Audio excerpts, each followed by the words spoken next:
The fear of artificial intelligence, or AI, replacing human workers has been rekindled with the advent of ChatGPT.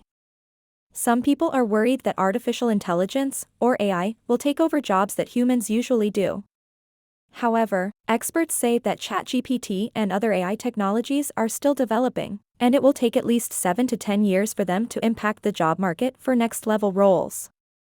ChatGPT has the potential to disrupt certain industries, but it is unlikely to immediately cause job losses. Entry and junior-level jobs, repetitive tasks and jobs with minimal creativity are the ones that ChatGPT could potentially impact. However, ChatGPT could also help streamline human resource processes and allow HR professionals to focus on strategic and high-value activities. With ChatGPT, a smaller number of professionals may be able to perform the same tasks as efficiently. The impact of AI on the job market depends on their adoption in various industries.